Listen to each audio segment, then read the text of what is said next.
지난 18일 미 연준은 4년 반 만에 기준금리를 50포인트 인하하는 B컷을 단행했습니다. 그리고 올해 초중반의 예상과는 달리 올해 말까지 추가적인 인하 가능성이 더욱 높아지고 있는 상황인데요. 예상보다 더 높은 폭의 금리 인하와 추가 인하 소식까지 더해져 침체되었던 미국 주식시장과 암호화폐 시장은 상승세로 돌아서고 있습니다.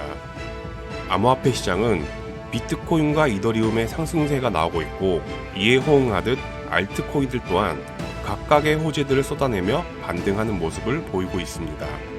이와 같이 암호화폐 움직임은 불장으로 들어섰다고 보기에는 아직 이르지만, 오랜 침체 속에 기다리던 금리 인하 소식과 함께 조금씩 반등을 보이고 있는 가운데, 올해 최대 이슈였던 비트코인과 이더리움 현물 ETF 승인, 비트코인 반감기, 그리고 금리 인하까지 이제는 상승을 이끌 만한 재료가 소진된 상태에서 엔캐리 트레이드 청산과 같은 잠재적인 악재가 남아있을 수 있다는 우려의 시선도 나오고 있습니다.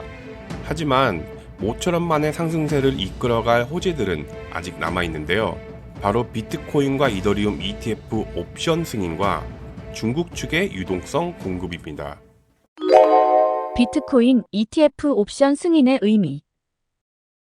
지난 24일 미국 증권거래위원회인 SEC는 블랙록의 비트코인 현물 ETF에 대한 옵션 상품을 승인했습니다. 이에 대해 자산운용사 비트와이즈 전략부서 제프리 박은 자신의 X를 통해 SEC 비트코인 ETF 옵션 상품 승인은 하반기 가상자산 시장에서 일어난 가장 좋은 일이라고 평가했습니다.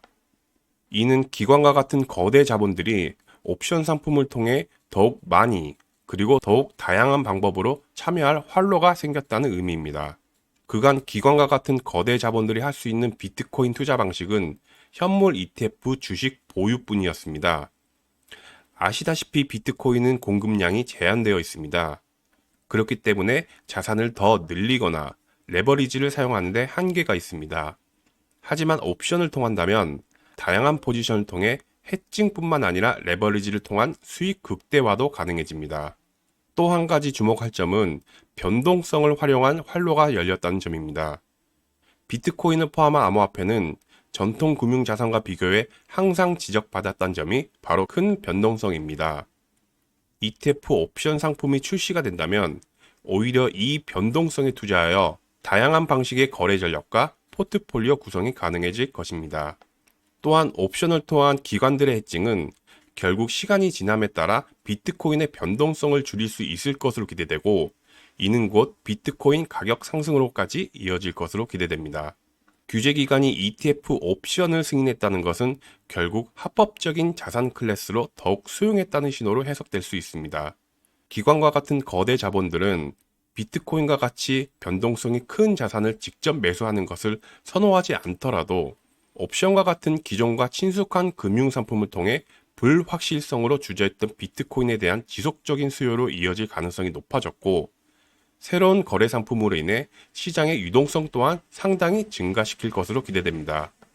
현재 비트코인 ETF 옵션은 공식 상장을 위해서 미 통화감독청과 상품선물거래위원회의 승인이 필요한 상황인데, SEC가 승인한 것부터 이미 큰 발걸음을 내디딘 것으로 시장은 평가하고 있습니다.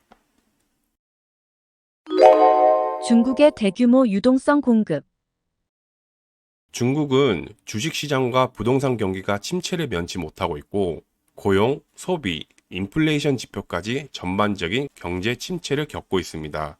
그럼에도 불구하고 중국은 경기 부양보다 은행권 안정 확보에 치중하는 모습을 보였는데, 청년 실업률이 18.8%로 역대 최고에 육박하고 있고, 미국의 금리 인하로 침체 징후가 심상치 않자 경기 부양을 위해 광범위한 조치를 발표했습니다. 중국은 우선 지난 24일 은행 지급 준비율을 0.5포인트 낮춰 하나 약 190조 원 규모의 유동성을 풀겠다고 발표했습니다. 그리고 바로 다음 날인 25일 시중은행에 57조 원의 자금을 공급했습니다. 더불어 정책금리 또한 내리기로 결정했는데, 미국의 금리 인하에도 불구하고 중국은 지난 20일 대출 우대 금리를 동결했지만 닷새 만에 금리 인하 계획을 발표함으로써 경기를 부양하는 방향으로 정책을 확정시켰습니다. 또한 증권사, 보험사 등 금융기관이 중앙은행의 유동성을 활용해 주식을 살 수 있게 5천억 위안의 규모의 제도를 만들겠다고 하는 등 본격적인 돈풀기에 나서고 있는데, 이러한 중국의 통화 정책 완화 기조는 비트코인의 추가 상승 동력이 될 것으로 보고 있습니다. 추가로 로이터 통신에 따르면 중국은 올해 약 2,800억 달러 규모의 특별 국가 채권 발행 계획을 발표했는데, 채권으로 모금된 자금 중 일부는 첫째 아이를 제외한 2명 이상의 자녀를 둔 모든 가구에게 한 자녀당 월 800위안의 수당을 지급하는 데 사용될 예정이라고 합니다.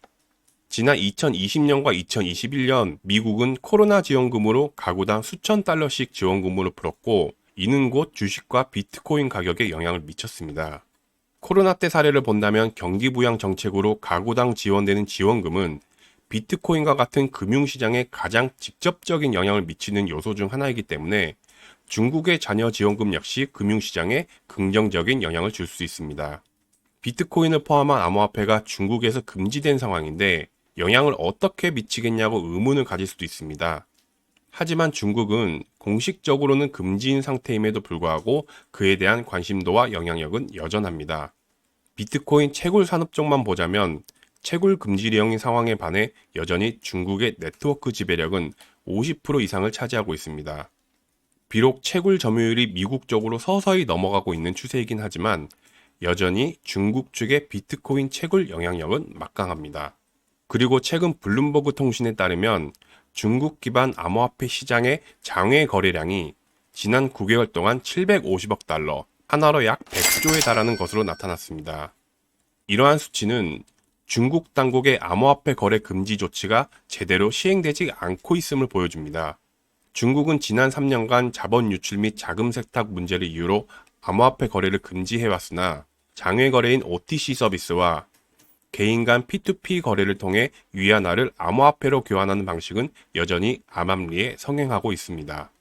이는 중국 당국이 단속을 강화하고 있지만 시장을 완전히 통제하지 못하고 있고, 국경이 없는 암호화폐 특성상 중국의 암호화폐 금지 조치는 지속되기 힘들 것으로 예상됩니다. 시행될 수백조 원의 유동성 공급은 이어지는 경기 악화로 주식 및 부동산 시장 침체에 대한 대체 투자처로서의 부상과 더불어 암호화폐 시장 전반에 영향을 미칠 것으로 기대됩니다. 오늘은 미국의 금리 인하와 함께 암호화폐 시장이 반등세를 보여주고 있는 가운데 이 분위기를 계속 이끌어갈 만한 남은 호재들을 알아보았습니다.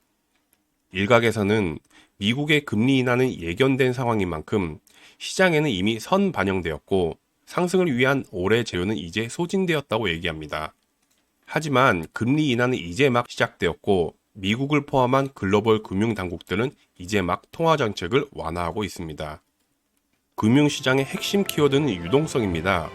올해만 하더라도 최대 2차례 남은 미 금리 인하와 중국의 수백조 원 경기 부양 정책, 그리고 올해 말 최종 승인이 예상되는 ETF 옵션으로 인한 유동성은 진정한 암호화폐 불장과 알트 시즌을 위한 신호탄이 될 것이란 말을 전하며 오늘 영상을 마치겠습니다. 마지막으로 IM머니는 매일 오전 10시 오전 시황 방송으로 비트코인과 이더리움에 관해 지지 저항 값을 제공해 드리오니 많은 시청 부탁드립니다. 영상 좋으셨다면 좋아요와 구독 부탁드립니다. 이상 이슈맨이었습니다. 시청해 주셔서 감사합니다.